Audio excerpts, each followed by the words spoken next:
Today on the program, Ukraine. Today, the most important news of the week. Ukrainian defenders repelled a Russian offensive in Donetsk region. The occupiers suffered heavy losses. There were losses in the sky as well. The Russian army will be missing a Ka-52 helicopter. But the occupiers claim that it wasn't due to enemy fire. The Belarusian army has been put on combat readiness. What is Lukashenko planning? The Russian dictator tried to flatter Trump. The American president responded. And also China's role in the Russian-Ukrainian war. Has Xi Jinping really decided to openly help Russia? All this and more in the program Ukraine Today. Hello, my name is Yevgeny Kulashvili. Subscribe, hit the like button, and let's get started. Ukrainian defenders repelled a massive Russian assault in Volodymyrivka, Donetsk region. According to fighters from the Azov Corps, the enemy launched the attack with 35 units of heavy armored vehicles, including tanks and armored fighting vehicles. The Russians' goal was to capture the settlement of Sharkov. The enemy carried out offensive actions in several waves and from different directions. At first, the occupiers sent in groups of motorcyclists, followed by columns of armored vehicles. According to Azov, the fiercest fighting took place near and inside the settlement of Volodymyrivka. There, the enemy managed to deploy 32 infantrymen, 12 of whom were eliminated immediately.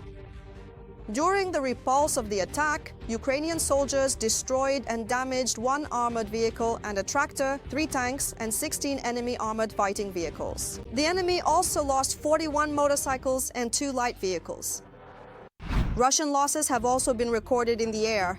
The occupiers lost a Ka-52 Alligator helicopter worth $15 million. The crew was also killed. Russian public channels reported the elimination of the helicopter. At the same time, they claim that the alleged reasons for the helicopter's crash are not related to enemy fire, but they do not provide any details. Overall, this is traditionally the main outcome. The enemy is transferring troops to the Dnipropetrovsk region. Could it be that on the eve of winter, the Russian army is preparing for a new large-scale offensive? More on this and other topics in the report. The Lukoil Korobkovsky Gazprocessinsky plant in Kotovo, Russia, was inspected by a commission and apparently is considered a response to Russia's failures.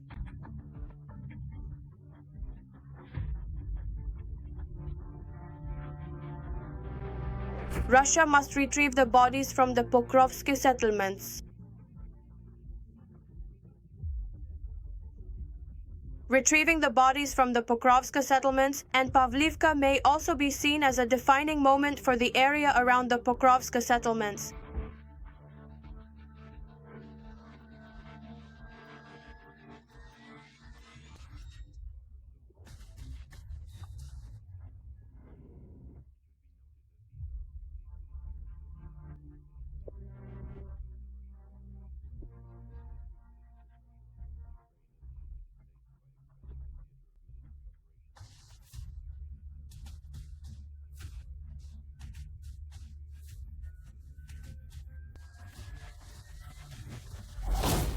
This refers to the creation of a precedent for so-called territorial exchanges, which previously failed in the plans of the Russian dictator when attempting to establish a buffer zone in the Sumy and Kharkiv regions.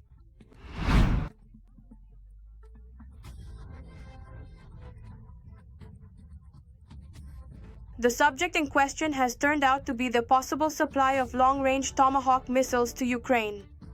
This is an element of military and political pressure from the United States on the Russian Federation. The goal is to force the Russian Federation to come to the negotiating table, and specifically on the terms of the United States, not those of the Russian Federation.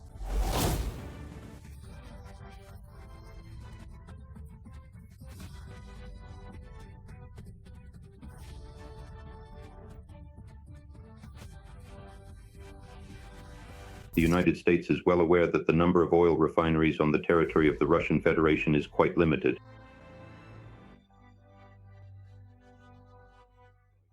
Could it be that, in addition to the medium-range strikes, production facilities have been added to these videos, consciously considering the importance of authentic subsequent attacks? In the case of these subsequent attacks, which are particularly relevant at this time, it is preserved as if they have come out onto the school stage, and since in the project itself, they rely on restrictions for pilots in order to add their impact in the event of an attack on Russian aircraft. Russia must deliver a respite to Ukraine from the Tomahawk missile strikes on Ukrainian territory. And, as is often the case in Russia, they are seeking a way to take a break in order to maintain this situation for their own domestic audience, that is, for the Russians themselves, who must decide whether to continue or not in this scenario. Belarusian troops have been put on full combat readiness. This was reported by the Belarusian Ministry of Defense on Sunday morning. According to the ministry, the troops were put on alert as part of an inspection ordered by Lukashenko. Some military units will be deployed to areas specified in the order to carry out a set of tasks. No further details have been released. And what do you think Lukashenko is preparing for? Share your thoughts in the comments and don't forget to like this video. And of course, subscribe to our channel so you don't miss anything interesting. And now, a bit more about the chaos in Russia. Information has appeared in public forums about an accident at the Russian Scientific Testing Center for Rocket and Space Industry near Moscow. Locals immediately started posting videos showing a huge column of white smoke.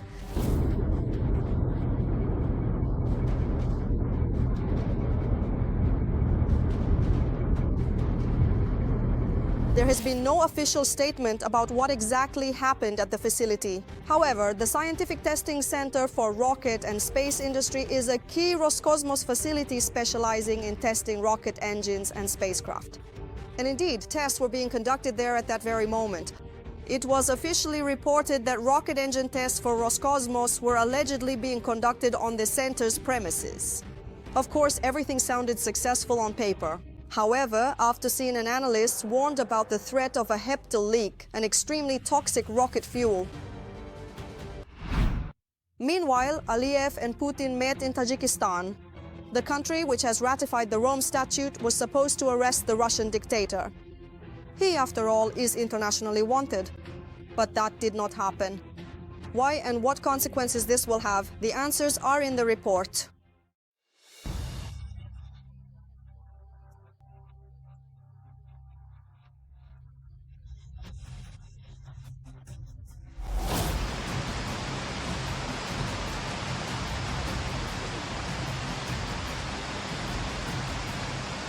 The streets are decorated with flowers and an entire paradise garden of fruit. The country, which is a member of the International Criminal Court, ignored the active warrant for the dictator's arrest, giving him the opportunity not only to attend international summits, but also to strengthen his influence in Central Asia.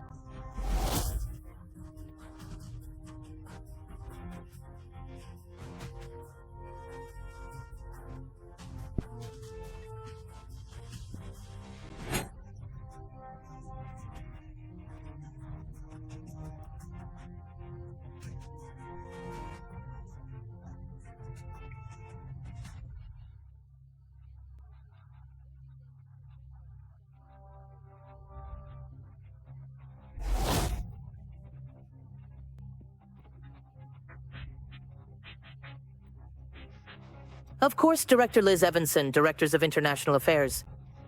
Therefore, considering all the circumstances, in Tajikistan, tests of the missile dictator were conducted and Russian dictatorship was enforced. He was greeted with honors by President Emomali Rahmon. The city of Dushanbe was decorated in the colors of the Russian flag, and major demonstrations of the missile dictator were held in the central squares. Events with European and other international participation took place, and the number of direct interventions increased during these 4 years in the context of Ukraine's developments. Now, there are both the UN and UNESCO, and all these organizations' websites, the public and curators, they claim that Shell does not have a plant. NXT is raising flags in history. And as we can see, European partners also cannot take decisive action in serious confrontations with Russia. Instead of diplomats, We need to change our tactics and strategies and focus on this point. They need to think of how to influence these processes. Putin arrived in the capital of Tajikistan on October 8th.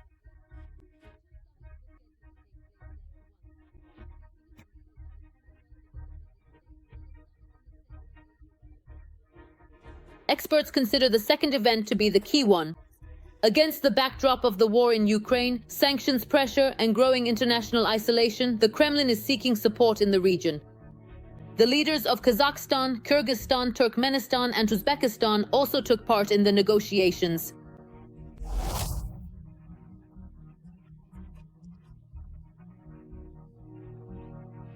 At the same time, we are actively cooperating with our Tajik colleagues, developing defense, military technical, anti-terrorism, and anti-narcotics cooperation. A guarantor of security in Tajikistan and throughout the region. This includes the 201st Russian military base stationed in the Republic. These include representatives from law enforcement, economic agencies, as well as the humanitarian sector. After all, the agenda includes the situation of labor migrants from Central Asia, whose rights in Russia have been seriously curtailed since 2022. Foreigners are being forced to go to the front, and after a series of incidents, anti-migrant raids against them have intensified. Xenophobic sentiments are actively fueled by pro-Kremlin propaganda. The children of thousands of migrants have been denied admission to Russian schools. Politicians in Moscow are proposing to ban migrant workers from bringing their families with them to Russian schools. Nargiz Kamrabieva, journalist from Tajikistan. Today, Central Asia is not just an appendage of Moscow.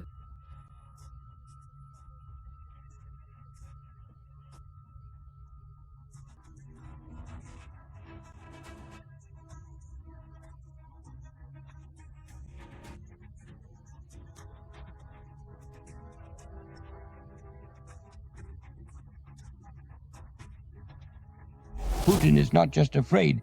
He fully understands that he is gradually and steadily losing his significant influence over the territories of the Central Asian countries. After all, in Central Asia, Putin has always felt almost like the main master. Thanks to the creation of ranks, and after the Turks, because China plays a role in Kazakhstan, and at such a time, so it is in England as well. If we talk about Uzbekistan, the Turks, and China, it is about creating these formations. But Putin did not mention in his speeches, he mentioned Russian formations. Because all such forums and places, today such forums and places are about creating these formations. Because if we understand that the defensive interpretation in Ukraine, Putin did not mention this formation. And in this situation, he sees the need to support this formation, to create this formation, especially among the Central Asian countries. But times were mentioned, as well as such remnants of the Kremlin, remnants of new roles in the video. The Central Asian country created its own forums in which Russia is conducting an expedition.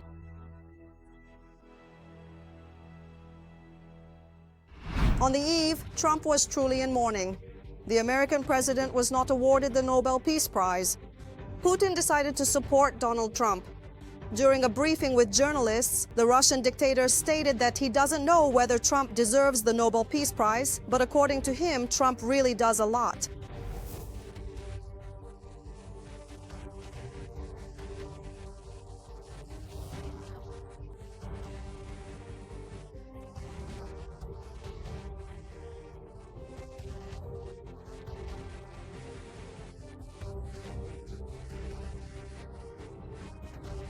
For what?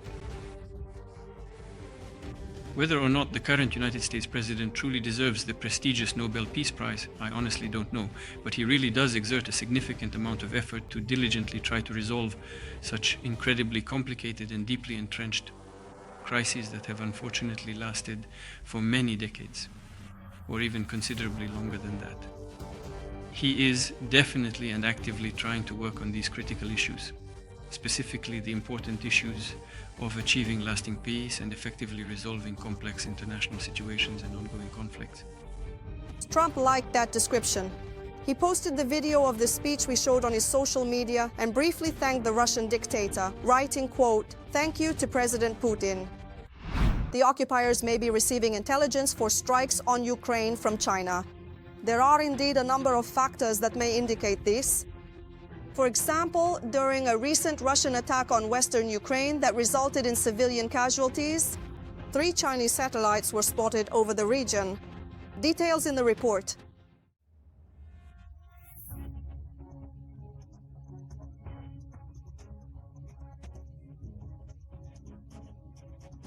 We have a unique relationship with China. That's true.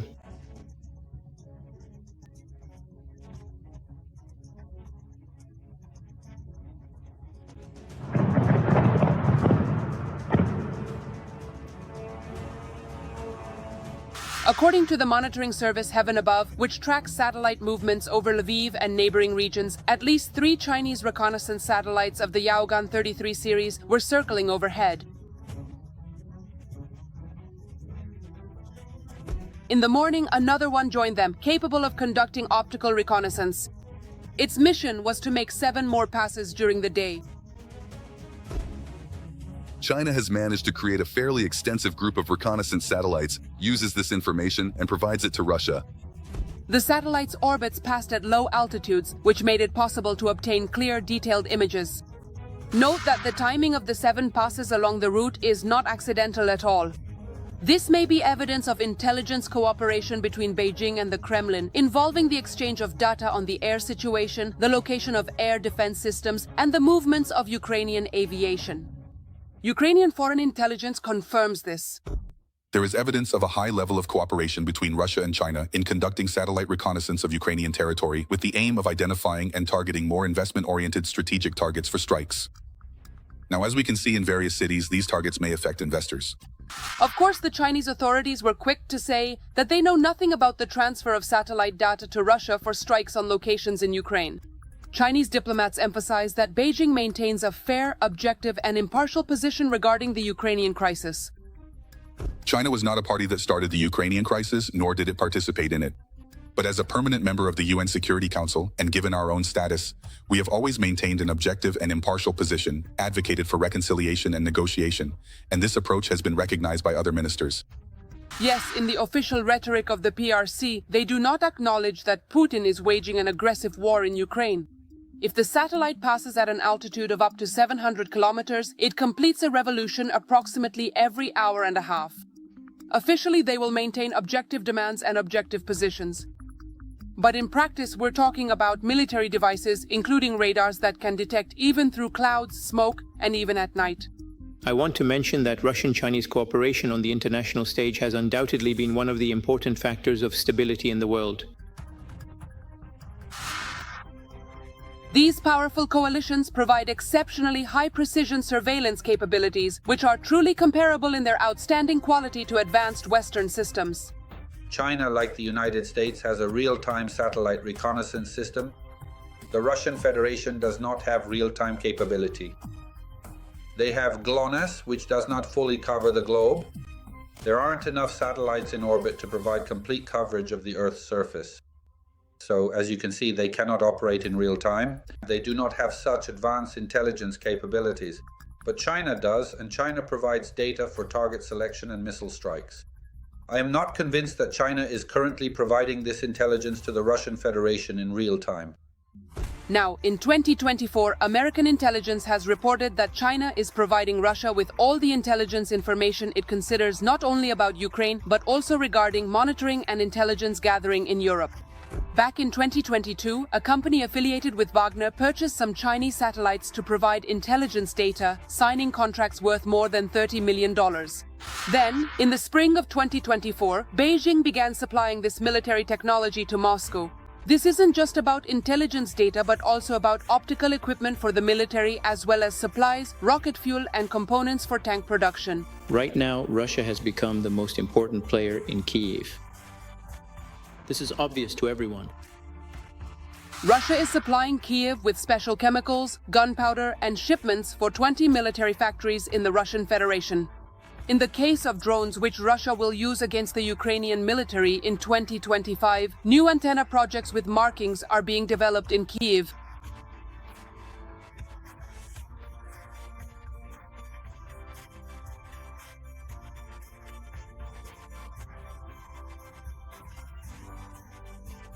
Lastly,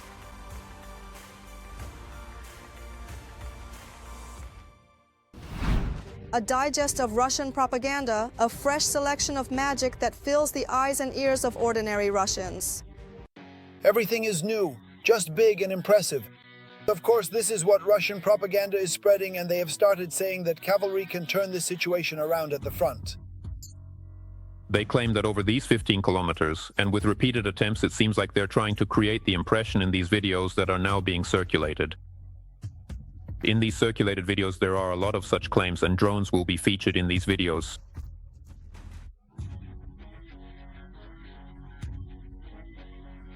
Horses can easily escape from drones, cross kill zones, and even mines don't detonate under them because the animals can sense them. What's the connection between metal and a horse? Let me explain. The mines that are triggered by metal don't go off. Near the line of contact, you cross those last roughly 5 kilometers so that you can then dismount and begin some kind of advance, and of course, with a horse, you can cover these distances. Well, and in some cases, cavalry can also be a big advantage even today. Heavy boots, muddy royalty in some cases with artillery, and I didn't do that, but in some cases I didn't do that. That is precisely what truly happens. That is exactly what genuinely happens, madam.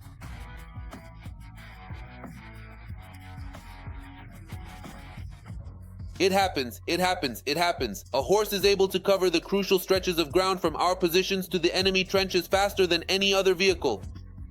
The terrain in Donbass allows it to chart a direct route without any roads. So I'm confident that in the near future we will witness the historic return of Russian cavalry to the ranks. Semyon Pigov, war correspondent, Russia Today. And here CR is a recent video that shows just how effective the Russian cavalry is. I feel sorry for the horses, but as for the occupier, the chairwoman of the Federation Council, Valentina Matvienko, has proposed that unemployed Russians pay an annual so-called insurance fee of 45,000 rubles to the budget. She doesn't really care that in the great and mighty country there might simply be no jobs. Pensioners, our public, they're interested in us. Somewhere there are children with disabilities, no one works there. But when it comes to young people, able-bodied people, if they don't do anything, if it's a matter of work or they just don't want to work, then the question is, should they or anyone in such situations be supported? I want you to understand. Anton, as for health, can you pay 45,000 this year? And as they say, let's take the fight to the freeloaders. And if you have no money at all, you can sign a contract and go to the special military operation. There is no mobilization in the Russian Federation at all. Well, that's what they say on TV. But electronic draft notices are being sent out more and more often now. Funny thing, because my salary was delayed, I took out a microloan, clicked to consent to the processing of my personal data at 2:50, and at 2:52 I got a notification from the government services portal and a draft notice. Please warn people in the channel that under no circumstances should conscripts fill out anything like this. It came literally right away. And this isn't an isolated case. The Human Rights Project I Died Lessem reported a second such case in just 2 days. I just checked my credit score on the Credit Historia website where you have to log in through the government services portal. Then I applied for a loan at T-Bank and then bam! A notification from Mosru. An electronic draft notice.